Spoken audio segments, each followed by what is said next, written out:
जय श्री राधे कृष्ण। आप सभी का आपके अपने YouTube channel VK Mishra present में बहुत बहुत स्वागत है। आइए आज आप सब जानेंगे वर्ष 2024 राधा अष्टमी व्रत के शुभ मुहूर्त पूजन विधि महत्व के बारे में।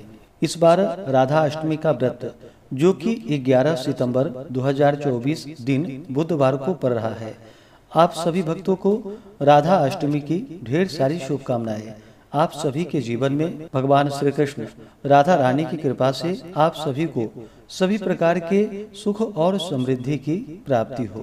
बृहन नारदीय पुराण के अनुसार भाद्रपद शुक्ल अष्टमी तिथि के दिन जगत जननी परम्बा श्री भगवती राधिका का जन्म हुआ था।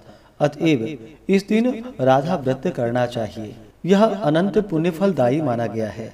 जो भी भक्त सच्ची श्रद्धा के साथ नियम निष्ठा के साथ इस दिन राधा रानी का पूजन करते हैं, साथ में भगवान श्री कृष्ण का पूजन करते हैं, तो व्रत के प्रभाव से उनके सभी प्रकार के पाप और तापों का नाश होता है तथा मनुष्य ब्रज का रहस्य जान लेता है तथा राधा परिकरों में निवास करता है और इनकी कृपा से सभी प्रकार के मनोरथ की सिद्धि होती है। राधा रानी का जन्म जो कि भाद्रपद मास शुक्ल पक्ष अष्टमी तिथि के दिन मध्याह्न काल में हुआ था।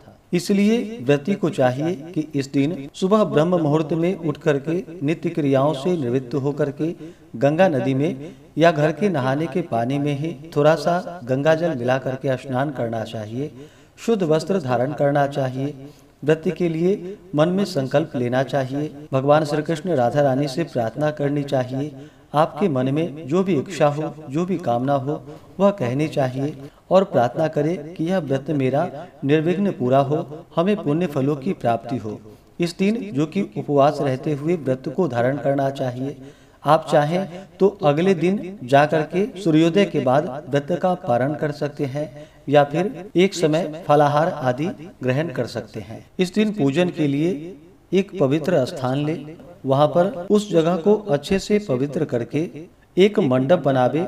मंडप के भीतर मंडल बना करके उसके मध्य भाग में मिट्टी या तांबे का कलश स्थापित करे और उसके ऊपर तांबे का पात्र रखे।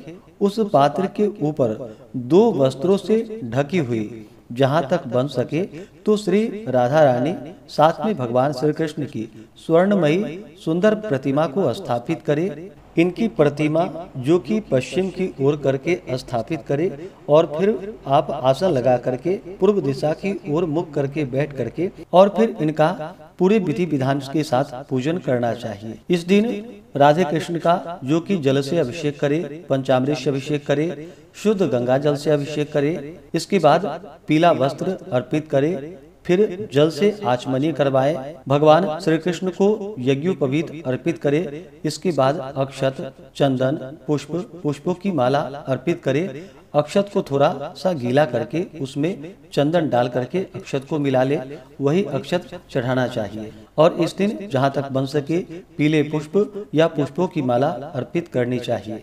इसके बाद राधा रानी को श्रृंगार की वस्तुएं अर्पित करे। भगवान श्री कृष्ण को तुलसी दल चढ़ाए, फिर धूप और दीप दिखाएं।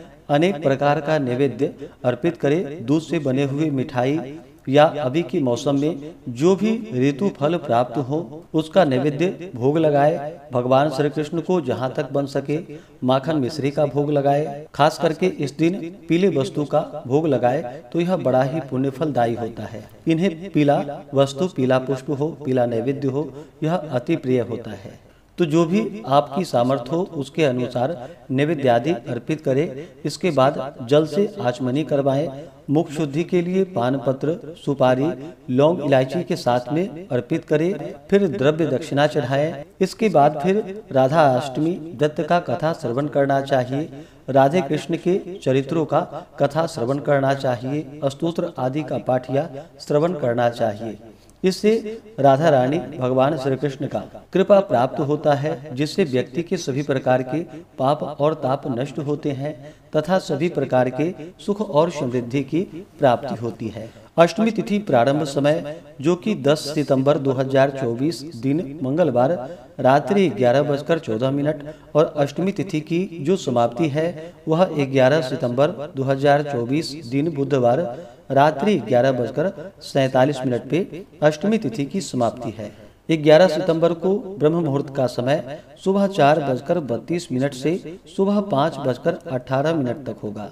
सूर्योदय का समय सुबह 5:42 और सूर्यास्त शाम 6:06। इस दिन पूजन के लिए जो समय होगा वह समय सुबह 11:30 से दोपहर 1:26 तक। इस दिन विशेष प्रकार से पूजन करें।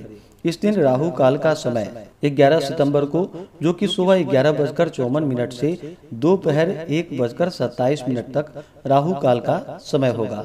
तो राहु काल समय शुरू होने से पहले ही आप पूजन शुरू कर ले। इसके बाद फिर कोई दिक्कत नहीं है, पूजन आगे चल सकता है। तो सुबह में 11:30 से पूजन को शुरू करके आप पूजन का कार्य कर सकते हैं। 11 सितंबर को रवि योग बन रहा है जो कि रात्रि 9:22 से अगले दिन सुबह 6:05 तक होगा। इस दिन योग जो कि प्रीति योग होगा रात्रि 11:55 तक। उसके बाद आयुष्मान योग होगा। नक्षत्र ज्येष्ठा नक्षत्र रात्रि 9:22 तक होगा। उसके बाद मूल नक्षत्र होगा। तो इस दिन पूरे विधि विधान के साथ राधे कृष्ण का पूजन करें, कथा श्रवण करें, स्तोत्र आदि का पाठ या श्रवण करें और भगवान के चरणों में अपना मन लगाए। व्रत के दौरान शुद्ध और सात्विकता का पालन करना चाहिए। तामसिक वस्तुओं का, नशीले पदार्थों का सेवन नहीं करना चाहिए। व्रती को किसी के ऊपर क्रोध नहीं करनी चाहिए। इस दिन जहाँ तक हो सके वाद्य यंत्र बजाते हुए इनका षोडशोपचार द्वारा पूजन स्नेहपूर्ण हृदय से करनी चाहिए। इससे भगवान श्री कृष्ण और राधा रानी का कृपा प्राप्त होता है। भाद्रपद मास शुक्ल पक्ष की अष्टमी तिथि के दिन जो कि 3 व्रत धारण किए जाते हैं। एक तो श्री राधा अष्टमी का व्रत, दूसरा दुर्गाष्टमी का व्रत और तीसरा महालक्ष्मी व्रत। महालक्ष्मी व्रत जो कि भाद्रपद शुक्ल अष्टमी से लेकर के यह 16 दिनों तक व्रत चलता है और आश्विन मास कृष्ण पक्ष की अष्टमी तिथि के दिन व्रत का समापन होता है। अगर आप सब विशेष प्रकार से राधा अष्टमी व्रत या महालक्ष्मी व्रत के बारे में जानना चाहते हो तो चैनल पे अलग से वीडियो अपलोड है, आप वहां से जानकारी आपको प्राप्त कर सकते हैं। तो आशा करता हूँ कि यह जानकारी आपको अच्छा लगा हो।